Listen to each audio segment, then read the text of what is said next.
MPG के target है हमारा एमपीपीएससी, और आज का जो टॉपिक है हमारा वो है ऐतिहासिक एवं पुरातात्विक महत्व के स्थान। सारे टॉपिक बहुत इंपॉर्टेंट है। स्टार्ट करते हैं। पहला टॉपिक है हमारा खजुराहो, और खजुराहो से रिलेटेड जितनी भी चीज़ें होगी, जैसे क्वेश्चन बनेंगे उसके हिसाब से हमको यहाँ पर सारी चीज़ें नोट डाउन करना है। फर्स्ट देखते खजुराहो में पहला पॉइंट क्या है। खजुराहो नगर चंदेल शासकों का धार्मिक और सांस्कृतिक केंद्र था, जिसकी आधारशिला विख्यात राजा चंद वर्मा ने रखी थी।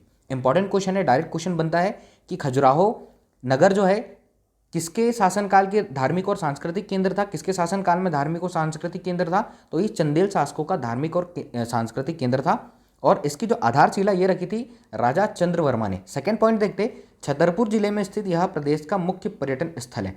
अब खजुराहो किस जिले में स्थित है, क्वेश्चन बनेगा तो खजुराहो छतरपुर जिले में स्थित है। थर्ड क्वेश्चन देखिए, चंदेल राजाओं द्वारा निर्मित खजुराहो के इन मंदिरों का निर्माण काल ईस्वी 950 से 1050 के बीच में माना जाता है। ये भी एक इंपॉर्टेंट पॉइंट है कि खजुराहो के जो मंदिर है इसका निर्माण किस काल में माना जाता है, तो 950 से 1050 के बीच में माना जाता है। आगे देखिए नेक्स्ट पॉइंट है इसमें, यहाँ शैव जैन वैष्णव धर्म से संबंधित मंदिर है। नेक्स्ट पॉइंट, तब जब उस समय की बात थी लगभग, देखिए आंकड़े थोड़े कम ज़्यादा हो सकते हैं, लेकिन लगभग 85 मंदिर वहाँ पर बनाए गए थे। अब इनकी संख्या कम होती जा रही है और वर्तमान में मंदिरों की संख्या 22 और किसी किसी बुक में 25 लिखी हुई है। तो यहाँ पर थोड़ा ध्यान दीजिएगा, वर्तमान में मंदिरों की संख्या यहाँ पर कितनी बताकर रखी हुई है, 22 बताकर रखी है। नेक्स्ट पॉइंट यहाँ पर देखिए, खजुराहो के मंदिर को भौगोलिक दृष्टि से 3 भागों में बांटा। यहाँ के जो मंदिर है उसको भौगोलिक दृष्टि से तीन भागों में बांटा है, पश्चिमी समूह, पूर्वी समूह और दक्षिणी समूह। पश्चिमी समूह में लक्ष्मण मंदिर, क्वेश्चन बनता है कि लक्ष्मण मंदिर कहाँ पर स्थित है, तो लक्ष्मण मंदिर खजुराहो में स्थित है। कंदरिया महादेव, 64 योगिनी, चित्रगुप्त मंदिर, विश्वनाथ और मादगेश्वर मंदिर, ये सारे जितने मंदिर है इनके नेम आप लोगों को याद रखना है। क्वेश्चन डायरेक्ट पूछता है एग्जाम में, चाहे वो एमपी का कोई भी एग्जाम हो, वहां पर ये इंपॉर्टेंट क्वेश्चन बनते हैं। कंदरिया महादेव मंदिर कहाँ पर स्थित है, तो ये खजुराहो में। 64 योगिनी मंदिर कहाँ पर स्थित है, खजुराहो में। लक्ष्मण मंदिर कहाँ पर स्थित है, खजुराहो में। विश्वनाथ और मादगेश्वर मंदिर ये भी कहाँ पर स्थित है, खजुराहो में। नेक्स्ट पॉइंट देखिए, पूर्वी समूह पार्श्वनाथ मंदिर, घेटाई मंदिर और आदिनाथ मंदिर का अपना अलग ही महत्व है। दक्षिण समूह में दुल्हादेव मंदिर और चतुर्भुज मंदिर भी स्थित है। तो ये सारे पॉइंट जो है मंदिरों की जो भौगोलिक दृष्टि से इनके भाग बने हुए हैं, कौन कौन से मंदिर कहाँ पर स्थित है, ये सारे पॉइंट जो होंगे, सारे फैक्ट जो होंगे, ये हमारे लिए इंपॉर्टेंट है। खजुराहो, और हम पढ़ रहे हैं यहाँ पर एमपी के लिए जो हमारा एमपीपीएससी टारगेट है। आज का टॉपिक है ऐतिहासिक एवं पुरातात्विक महत्व के स्थान। दोस्तों रिवाइज कीजिए फटाफट से, क्वेश्चन कैसे बनते हैं। खजुराहो कहाँ पर स्थित है, छतरपुर जिले में स्थित है। और इसके मंदिर के निर्माण काल को कब से कब तक माना गया है, तो मंदिर के निर्माण काल को माना गया है 950 से 1050 के बीच में। 85 मंदिर उस समय थे, लगभग 22 से 25 मंदिर अभी तक बचे हुए। और जो कंदरिया महादेव मंदिर है कहाँ पर स्थित है, 64 योगिनी मंदिर कहाँ पर स्थित है। तो जो क्वेश्चन बनेंगे ये याद रखिएगा। और सबसे इंपॉर्टेंट क्वेश्चन जो बनेगा यहाँ से देखिए, क्वेश्चन जो बनता है कि यूनेस्को की विश्व धरोहर सूची में खजुराहो को कब शामिल किया गया, तो 1986 में यूनेस्को की विश्व धरोहर सूची में खजुराहो को शामिल किया गया। जितने क्वेश्चन थे सारे यहाँ पर इंपॉर्टेंट मैंने लिख दिए हुए हैं, और सारे क्वेश्चन हम लोग एक एक करके समझ रहे हैं। आप मेरे साथ याद करते चलिए और चीज़ों को समझते चलिए। याद रखना है, चंद्रवर्मा ने इसकी आधारशिला रखी थी। खजुराहो नगर जो है चंदेल शासकों का धार्मिक और सांस्कृतिक केंद्र रहा हुआ है। 950 से 1050 के बीच में यहाँ के जो मंदिर निर्माण है उसका काल था। 1986 में यूनेस्को की विश्व धरोहर सूची में शामिल किया गया है। आगे चलते हैं, इसी में हमने लिया हुआ है सेकंड सांची।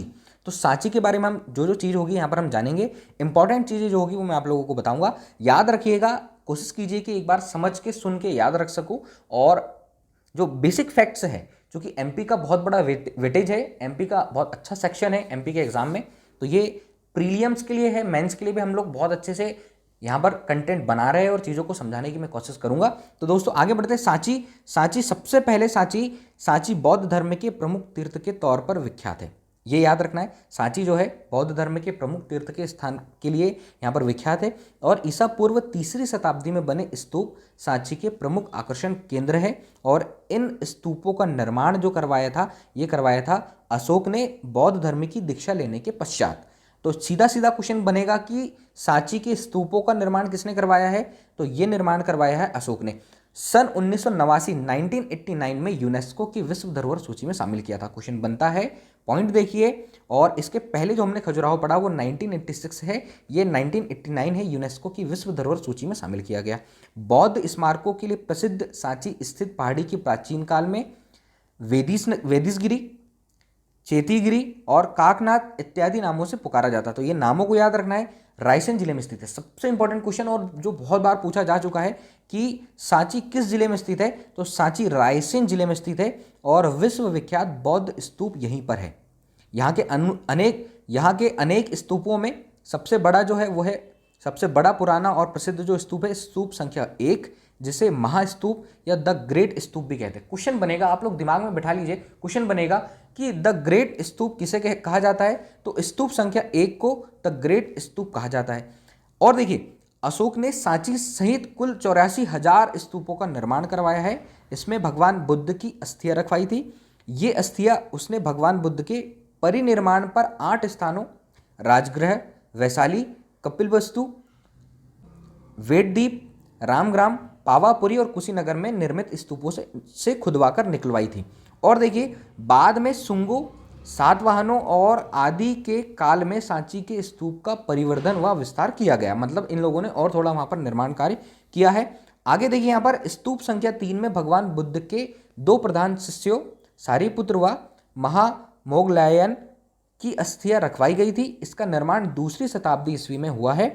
स्तूप संख्या 2 में अन्य बौद्ध आचार्यों व भिक्षुओं की अस्थि अवशेष थे, जो अब लंदन संग्रहालय में है। दोस्तों, सारी इंपॉर्टेंट चीजें हैं, एक एक पॉइंट यहाँ पर देखिए। सांची के स्तूप का निर्माण अशोक ने करवाया है। 1989 में यूनेस्को की विश्व धरोहर सूची में इसे शामिल किया गया था। और स्तूप संख्या 1 को द ग्रेट स्तूप या महास्तूप कहा जाता है। और ये सारी चीज़ें यहाँ पर मैंने लिख दी हुई है, तो आप लोग इसको तैयार कीजिएगा। कोशिश कीजिए कि जैसे जैसे मैं रिपीट करूँ, मेरे साथ सुनिए, समझिए और याद कीजिए, ताकि चीज़ों को बेहतर हम बना सकें। आगे चलते हैं यहाँ से। आगे देखिए, उदयगिरी की गुफाएं, अगला टॉपिक है उदयगिरी की गुफाएं। तो उदयगिरी की गुफाओं जो है सांची से लगभग 14 किलोमीटर की दूरी पर विदिशा मार्ग पर स्थित है। यह उदयगिरी जो है एक छोटा सा गांव है। उदयगिरी की जो गुफाएं है, उदयगिरी की गुफाएं सांची से लगभग 14 किलोमीटर की दूरी पर विदिशा मार्ग पर उदयगिरी एक छोटा सा गांव है। इन गुफाओं की संख्या जो है वो 20 है। याद रखिए, इन गुफाओं की संख्या 20 है।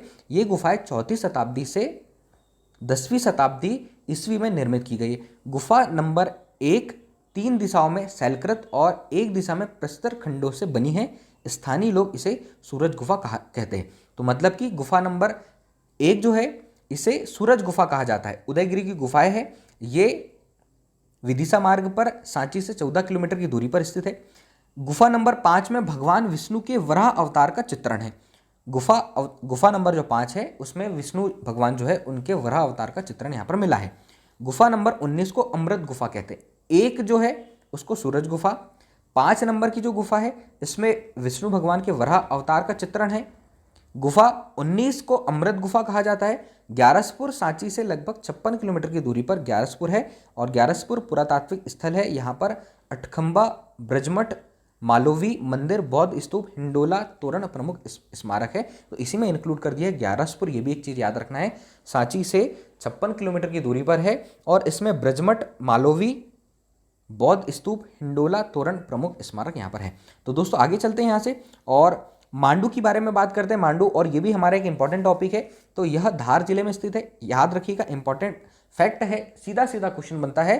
तो मांडू किस जिले में है? मांडू धार जिले में स्थित है और बाज बहादुर ने इसकी स्थापना की थी। ये भी क्वेश्चन इंपॉर्टेंट है कि मांडू की स्थापना किसने की थी? तो बाज बहादुर ने इसकी स्थापना की थी। होसंग शाह का मकबरा यहाँ पर है, जिसे महमूद खिलजी द्वारा निर्माण करवाया था। बहुत इंपॉर्टेंट है।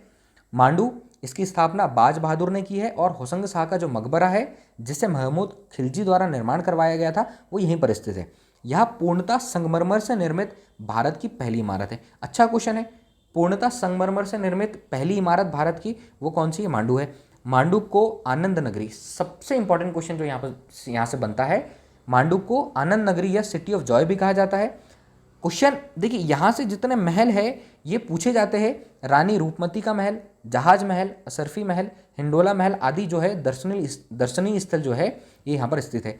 मांडव मूल रूप से मालवा के परमार राजाओं की राजधानी था और 13वीं शताब्दी में मालवा के सुल्तान ने इस पर कब्जा कर लिया था। मांडव के दर्शनीय स्थल है हुसैन शाह का मकबरा, जामा मस्जिद, असरफी महल, नीलकंठ महल, जहाज महल, हिंडोला महल, बाज बहादुर का महल और रानी रूपमती का महल। तो ये क्वेश्चन अगर यहाँ से बनते हैं तो आप लोगों को क्लियर करना है और चीज़ों को समझना है। मांडू में क्या क्या चीज़ें स्थित है यहाँ पर, ये आप लोगों को देखना है। सारी चीज़ें मैंने यहाँ पर लिख दी है। एक इंपॉर्टेंट फैक्ट है, मांडू को आनंद नगरी या सिटी ऑफ जॉय भी कहा जाता है। आगे चलते, अब हमने लिया हुआ है ग्वालियर का किला। तो सिंधिया राजवंश की राजधानी रहे ग्वालियर में पर्यटन की दृष्टि से अनेक स्थल है, लेकिन देखिए इसमें सर्वाधिक जो महत्वपूर्ण है ना वो है ग्वालियर का किला। और ग्वालियर के अन्य दर्शनीय स्थल है जिसमें मान मंदिर है, गुजरी महल है, तेली मंदिर है, मोहम्मद गौस का मकबरा है, गुरुद्वारा है, दाता बंदी छोड़ है, तानसेन का मकबरा है। क्वेश्चन बनता है तानसेन का मकबरा कहां पर स्थित है? तानसेन का मकबरा जो है ये ग्वालियर में स्थित है। ग्वालियर के अन्य दर्शनीय स्थल में मान मंदिर, गुजरी महल, ये सारी चीजें आप लोगों को याद रखना है। तेली का मंदिर, मोहम्मद गौस का मंदिर, गुरुद्वारा, दांता बड़ी छोड़, और सबसे इंपॉर्टेंट जो मैं आप लोगों से बोल रहा हूँ तानसेन का मकबरा और सूर्य मंदिर यहाँ पर स्थित है। आगे चलते हैं, यहाँ पर हमने ओरछा लिया हुआ है। ओरछा के बारे में हम डिटेल देखते हैं। जो जो इंपॉर्टेंट फैक्ट है वो मैंने सारे कंप्लीट किए हैं यहाँ पर, तो आप लोग देखिएगा। बेतवा नदी के तट पर स्थित ओरछा की स्थापना 16वीं शताब्दी में बुंदेला शासक रुद्र प्रताप ने की थी। याद रखिए, ओरछा की स्थापना बुंदेला शासक रुद्र प्रताप ने की थी। और ओरछा का शाब्दिक अर्थ जो है गुप्त स्थान है। झांसी से 16 किलोमीटर की दूरी पर मध्य प्रदेश में स्थित है। और ओरछा जो है पहाड़ी की गोद में स्थित है। और ओरछा पहाड़ों की गोद में स्थित ओरछा एक समय बुंदेलखंड की राजधानी भी हुआ करता था। यहाँ के प्रमुख दर्शनीय स्थल है राम राजा महल, राय प्रवीण महल, चतुर्भुज मंदिर और लक्ष्मी नारायण मंदिर। तो दोस्तों ये याद रखना है।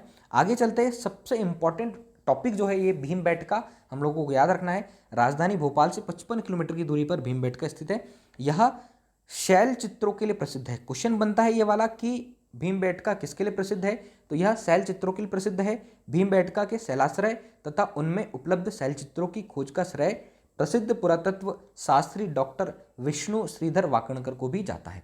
ठीक है, इनको इनको ये इसका श्रेय जाता है कि जिसकी खोज इन लोगों ने की है। और यहाँ आखेट युद्ध पक्षी धार्मिक तथा व्यक्ति चित्रों का अंकन है। और वर्ष 2003 में यूनेस्को को जो है विश्व धरोहर सूची में शामिल किया था। सारे इंपॉर्टेंट फैक्ट यहाँ पर है, तो सारे मैंने लिख दिए हुए हैं। सारे फैक्ट आप लोगों को यहाँ पर चेक करना है। 2003 में यूनेस्को की विश्व धरोहर सूची में भीमबेटका को शामिल किया गया था। इसके साथ साथ आज हमने यहाँ पर देखा ओरछा, इसके साथ साथ ग्वालियर, और यहाँ पर देखिए मांडू हमने देखा। और इसके सारे फैक्ट चेक किए, कौन कौन से मंदिर है यहाँ पर आप लोगों को चेक करना है। उदयगिरी की गुफाएं हम लोगों ने यहाँ पर डिस्कस करी। सांची का स्तूप 1989 में यूनेस्को की विश्व धरोहर सूची में शामिल किया गया।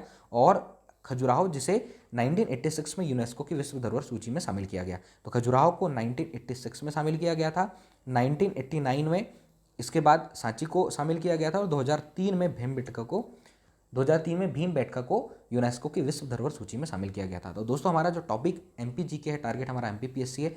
प्रीलिम्स प्लस मेंस जो इसके एग्जाम हैं, इसके सारे क्वेश्चन जो पूछे जाते हैं, कैसे हम लोगों को लिखना है, सारी चीज़ें मैं यहाँ पर डिस्कस करूंगा। चैनल को सब्सक्राइब नहीं किया तो प्लीज़ चैनल को सब्सक्राइब कीजिए, मेरे साथ बने रहिए। सारी चीज़ों को मैं करके यहाँ पर आप लोगों से डिस्कस करूंगा। तो दोस्तों आज की क्लास में इतना ही, मिलते हैं नेक्स्ट क्लास में। तब तक के लिए थैंक यू सो मच।